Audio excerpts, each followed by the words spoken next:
Hey everybody, ronarray here, and my martial artist journey is going absolutely great. After swapping to Trinity and balancing my element stats, my damage completely skyrocketed. Additionally, now we can combine it with hollow form for an amazing bossing that literally melts everything. How it is working, what exactly is my setup, and how to make the combo as efficient as possible, I will explain in this video, while breaking down what auras to use, how to feed spirit, what the proper endgame setup should be. Plus, I will also showcase my gear and give some tips about that too. I also have a very detailed guide, which is constantly updated with all new findings. And first, let's quickly talk about Trinity setup, and after that we can move to hollow form.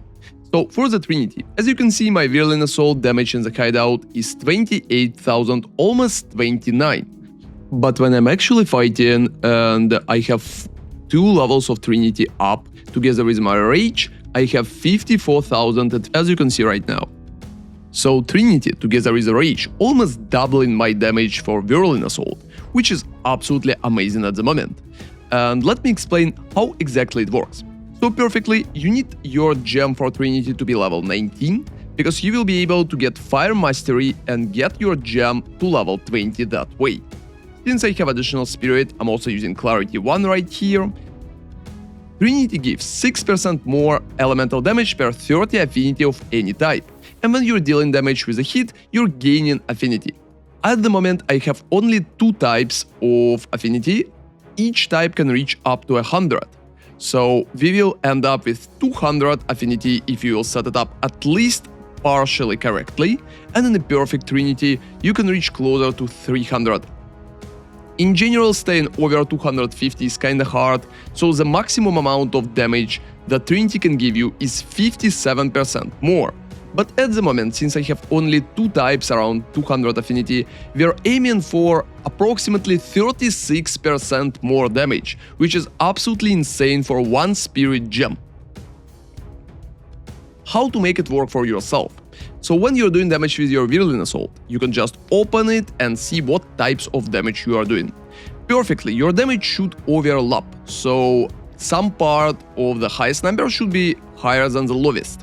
As you can see, those 2 numbers are extremely close, and big hit with lightning is going to overlap and be higher than lower hit for cold.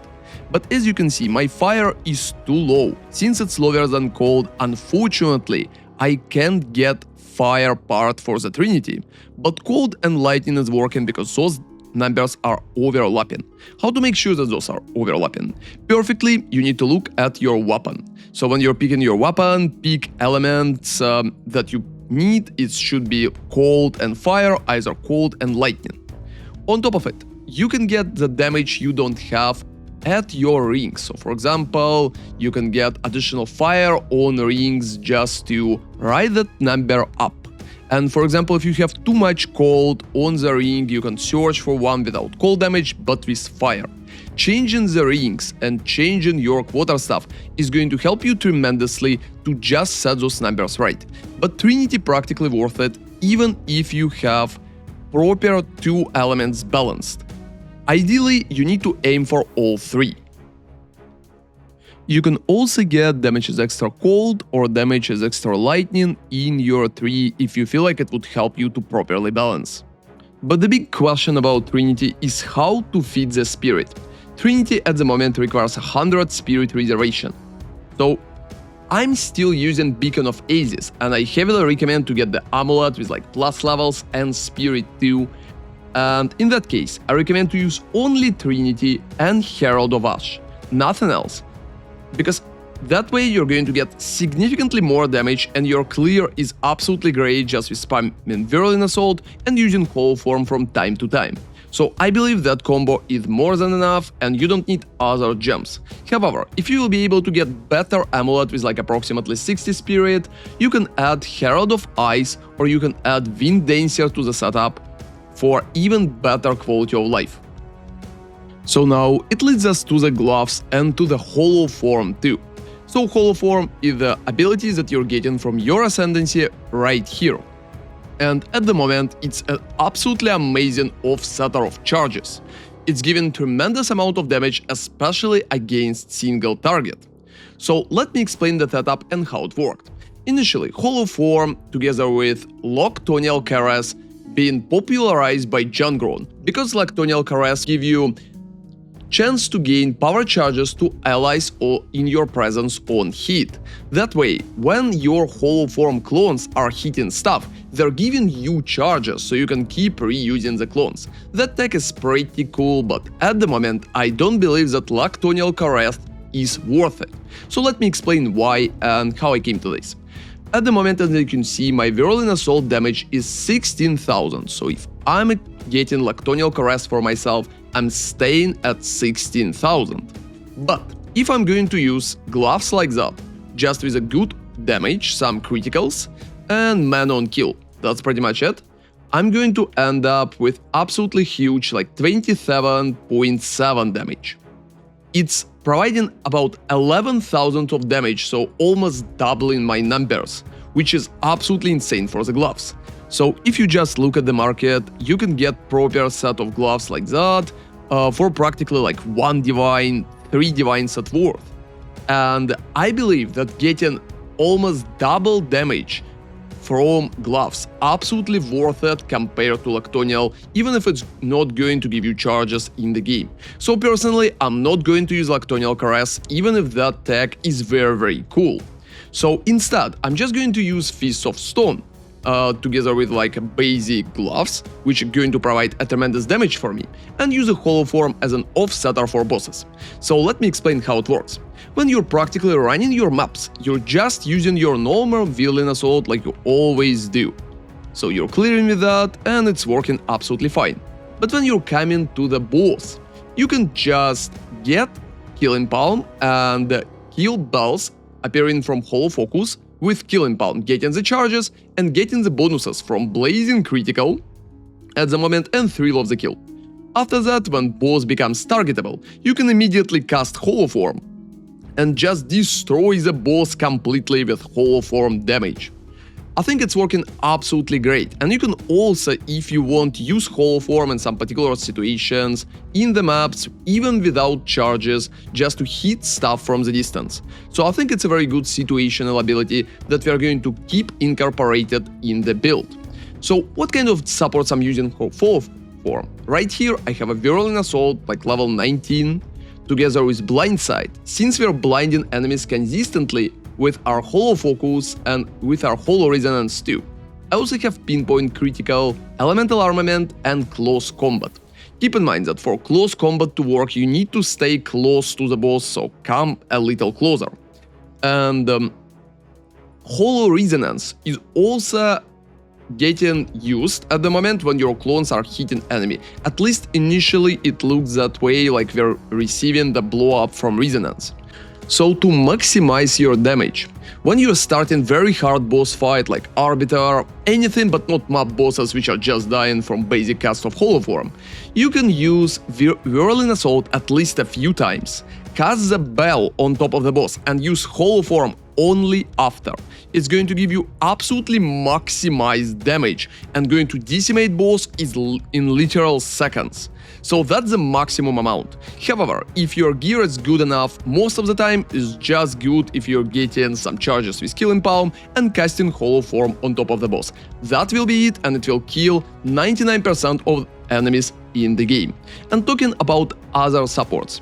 So as I showcased for Trinity, I'm running Clarity, Fire Mastery. For Tempest Bell, it's Magnified, Durability, Ancestral Call and Close Combat. For Whirling Assault, it's Rage, Ancestral Call, Pinpoint, Efficiency, and Elemental Armament. For Killing Palm, it's just Thrill of the Kill, Charge Profusion, and Blazing Critical. For Herald of Ash, it's Magnified Area. I'm barely using charge stuff, so you can ignore it. Hollow Form is Whirling Assault, Blindside, Pinpoint Critical, Elemental Armament, and Close Combat. For Hollow Resonance, it's Magnified, Cooldown Recovery, Blind, Stun, and Pinpoint Critical. And for Hollow Focus, it's Magnified again, Cooldown Recovery, Close Combat, Blind, and Culling Strike. So all of that together is working more than good. Now let's talk about the gear. So most important part of your gear is always your weapon. Try to invest into your weapon first. At the moment, I recommend to get cold and lightning damage. You can also get cold and fire, but cold is a big part of it. Make sure that you always have cold. Perfectly, you need to have double elemental and elemental damage with attacks as the last prefix. As suffixes, crit hit is not that important. Try to get at least +3 level for melee skills, but don't go too expensive. If you want a cheap quarterstaff, you can just drop elemental damage with attacks or plus level for melee skills. Both options are going to work absolutely fine for you. For runes, I'm currently using Sakaval's rune and Farul's rune of the hunt. Farul's I might replace later on, Sakaval is definitely staying. As your gloves, as I already showcased, here it is, you're just looking for flat damage up top, cold, fire, lightning, all three would be perfect. If you can get mana or critical damage bonus right here, it would be absolutely perfect. Plus melee would be good too, but don't go with too expensive options. And you don't care about the base if it's going to be armor or energy shield, because it's going to get changed to evasion and energy shield anyway. So for survivability, I recommend Chevron Satchel. As you can see, I have about 2000 energy shield at the moment, even with pretty bad defensive gear. So Chevron Satchel, together with Instant Flask, is going to give you a lot of survivability. And for the rest of the stuff, when we are talking about the helmet, I just recommend to go for higher energy shield in general, some resistances and critical hit. You can drop critical hit if you don't have enough currency for it and just run resistances and high energy. At the amulet, I'm still using Beacon of Aziz. I think it's working pretty good for a very low price. I might replace it later with a rare amulet with spirit and plus level 2 melee skills. At the rings, just aim to get some additional damage and resistances for yourself. My rings are pretty mid at the moment. And for the boots, just getting movement speed, some resistances too is working, but my boots are not that good, and you can see better examples in the guide. Same goes for body armor. My body armor is very mid, but getting some life, evasion and energy shield before you swap to CI is probably the best option. For your jewels, at the moment, I recommend to go for critical damage bonus and increase maximum energy shield first. The rest could be anything, but if you're going to play CI later the same way like I will, getting stun threshold equal to % of maximum energy shield is definitely recommended, because it will be able to save you some points instead of going for abasement. And we can also talk about the tree itself. So it's pretty basic. You're going up here for mindful awareness, moment of truth, taking all AoE we had before. I believe that tenfold attacks is definitely worth it at the moment.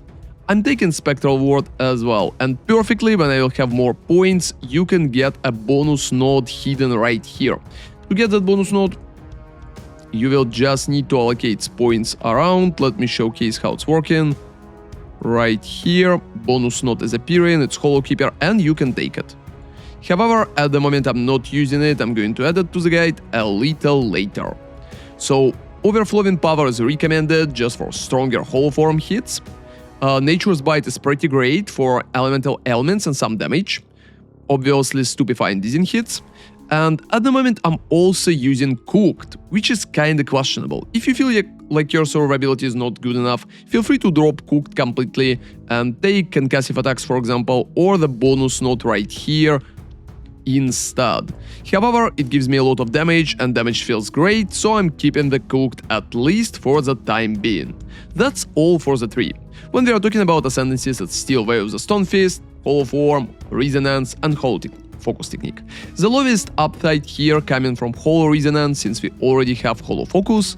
So if you feel like you don't need Resonance, you can drop it completely and swap it to Runic Meridians. But I believe that Runic Meridians is not providing that big of a bonus at the moment too, so I'm keeping Hollow Resonance at least for the time being. That's pretty much it. At the moment, I will keep improving the build, and in the next update, I'm probably going to showcase a swap to CI and how you can make your Trinity 100% damage. Thank you very much for watching, and hope you will have amazing league as well. ronarray out.